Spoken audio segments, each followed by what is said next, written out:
Real niggas first, family over money. Kingpin dreams, trap house jumping. Got my paper right, they can't tell me nothing. Grand all winning, fucking up the summer. Do it big time, might go get a Hummer. Even though you lying, tell me that you love me. So I'm traveling at this point too. Mm-hmm.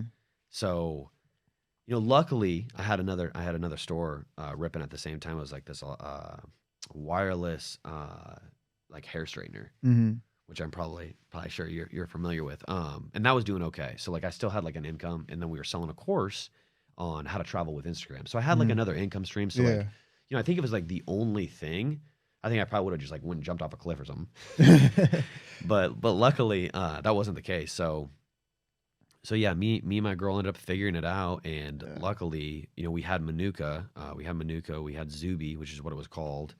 So it's kind of bittersweet. So like what I said, just like strap in, because it's like, it's like, what are you gonna do? So we ended up exiting a store for like $250,000. Sold it for $250K. Yeah, at the same time. So like that happens, and then we sell a store for $250,000. Like, so that liquidates a majority of the stuff. And then we have another store that was like $150,000 that we liquidated.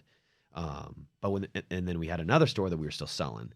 So we were in debt, but we liquidated a majority of it, and then Stripe, holding all the funds, we ended up using like her account to basically operate for it, because my credit is just destroyed. Everything's destroyed. It's just like a nightmare. Like I had a really good relationship with Amex because my mom put me as an authorized user when I was like 14. So I had like $100,000 in credit when I was like 18 or 19 years old, which was really nice, but I messed that up pretty good.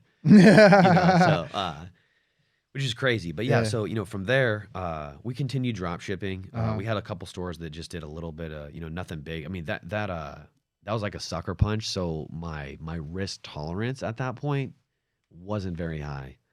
It kind of hurt me a little bit. It's like just my confidence. And like, I was thinking like, I don't, which I think, as advice for anybody to listen to this, that's what you should not do. When things get harder, you got to double down. You got to go all in. You got to get more, because when you go in the red, the only way to go out of the red is to go further in the red. Yeah. And,